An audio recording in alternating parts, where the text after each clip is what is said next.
જય અંબા જય ખંભલાઈમાં આજે 6 જુલાઈ 2025 રવિવાર આજે 4 પાઠ થશે. આજે બધાને આપણે રેઇનકોટ આપી રહ્યા છીએ. અમારે હિન્દુમતી બધાને રેઇનકોટ આપી રહ્યા છે.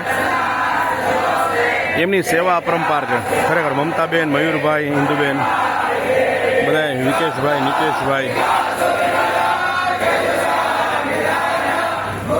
મેં એકવાર કીધેલું, ફરી વાર કહું છું, લક્ષચંડી ભાઈઓ એવડો મોટો યજ્ઞ છે કે જેટલા ભૂદેવ હોય એટલા સ્વયંસેવક જોઈ.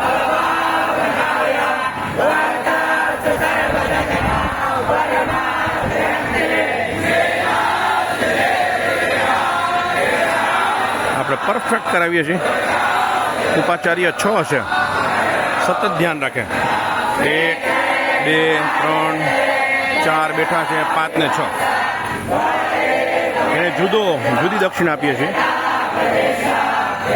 વધારાની, સ્પેશિયલ આ લોકોની કેર કરવાની.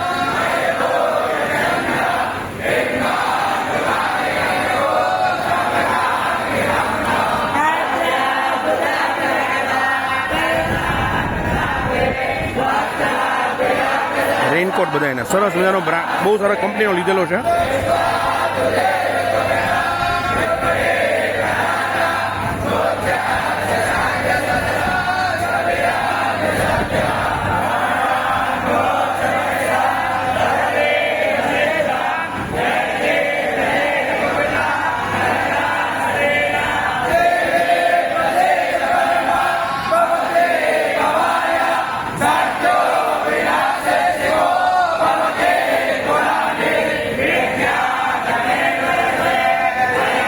દઈ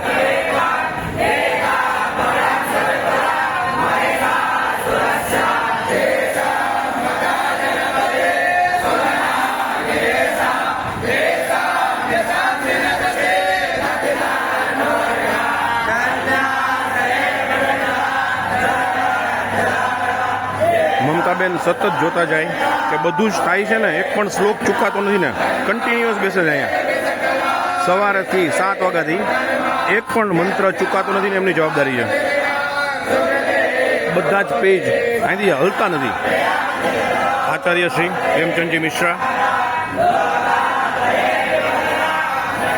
ઉપાચાર્ય ઉપાચાર્ય ઉપાચાર્ય ઉપાચાર્ય ઉપાચાર્ય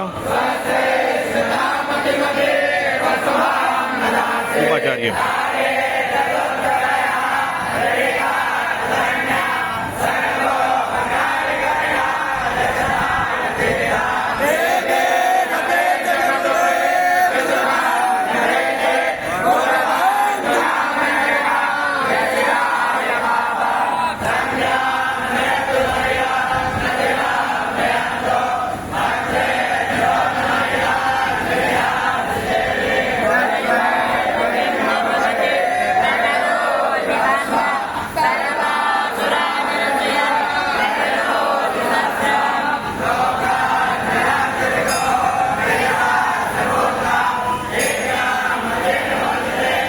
એવું સરસ વાતાવરણ છે.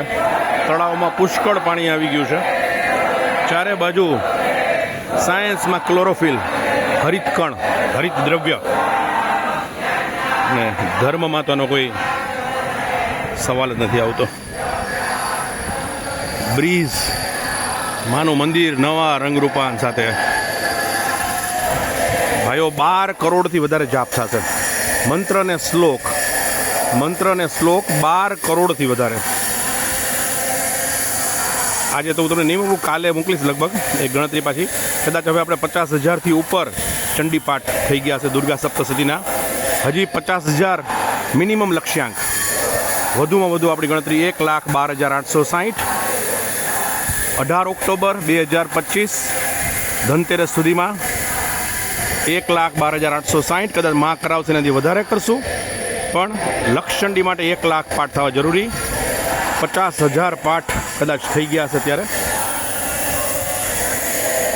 50,000 ગણો તમે એટલે લગભગ 5 કરોડ મંત્રની ઉર્જા તળાવ મધ્ય સ્થિર થઈ ગઈ છે અત્યારે માના દરબારમાં. દરરોજનું જે જળ નીકળે છે, આનું સંકલ્પ જળ, એ જળને ભેગું કરવામાં આવે છે. સ્વયંસેવક દરરોજ અહીંથી નિજ મંદિર જાય, નિજ મંદિરમાં એ જળ લઈ જાય અને કાલે સવારે માને જ્યારે સ્નાન કરવામાં આવશે ત્યારે માને વિધિવત એને અને ભોળાનાથ આપણે જે ગર્ભગૃહમાં જે મહાદેવજી છે એનું નામ મહાકાલ રાખેલું છે. ગર્ભગૃહમાં જે મહાદેવજી જેનું નામ છે મહાકાલ અને જે શિવાલયમાં બિરાજમાન છે મૃત્યુંજય મહાદેવ. તો મહાકાલને, મૃત્યુંજય મહાદેવજીને અને ખંભલાઈમાને એ જળથી અભિષેક કરવામાં આવશે. દરરોજ કરવામાં આવે છે 12 એપ્રિલ 2025 શ્રી હનુમાન જયંતિથી. અલૌકિક કાર્ય ભાઈઓ, અને દર અઠવાડિયે એક સારી એ લોકોને ઉપયોગી ગિફ્ટ આપીએ છીએ. આજે રેઇનકોટ બધું જ આપી ચૂક્યા છીએ ધીમે ધીમે ધીમે. જ્યારે વરણ કર્યું ત્યારે તો બધું જ આપેલું છે, અને જ્યારે વિદાય લેશે ત્યારે પાત્રદાન. દર મહિનાની 11 તારીખે, કેમ કે 12 તારીખે શરૂ થયેલું અનુષ્ઠાન, દર મહિનાની 11 તારીખે 30 દિવસ પૂરા થાય એટલે 30 દિવસની દક્ષિણા આપણે આપી જ દઈએ છીએ વિધાઉટ ફેલ્યુર. એક પણ દિવસ મિસ નહીં, એકેય દિવસ આગળ પાછળ નહીં. ફરી એકવાર ખલીલ જિબ્રાનનું વાક્ય, તમારે ત્યાં કામ કરનાર કોઈ પણ વ્યક્તિનો પરસેવો સુકાય એ પહેલાં એની મજૂરી, એની દક્ષિણા, એનું જે કાંઈ પણ એની આર્થિક ઉપાર્જન હોય એ આપી જ દેવું. ખંભલાઈમાં કરાવે છે. જ્યારે હું ટ્યુશન લેતો ત્યારે સ્કૂલોની બાબતે એવું કહેવાય કે દરરોજની 10 સ્કૂલ નવી બનતી હશે, દરરોજની 10 નવી સ્કૂલ બનતી હશે અને 9 બંધ થતી હશે. આવું જ છે લક્ષચંડીનું, કે લક્ષચંડી ઘણી બધી જગ્યાએ થતા હોય એવું, પણ સચોટ અને બધા જ પાસે મોટેથી મંત્ર બોલાવડાવવા બહુ અઘરું છે. પણ સચોટ, સંપૂર્ણ સચ્ચાઈવાળું, કેવળ અને કેવળ ખંભલાઈમાની કરુણાથી, સ્વયંસેવકોના સહકારથી, ઉપાચાર્યના સહકારથી, આચાર્યના સહકારથી, ખંભલાઈમાના આશીર્વાદથી, ગણેશ દાદા અને હનુમાનજી મહારાજના આશીર્વાદથી, રૂરુ ભૈરવ દાદા, કુત્સ ઋષિના આશીર્વાદથી. જય ખંભલાઈમાં, કેવળ તુજ કરુણા.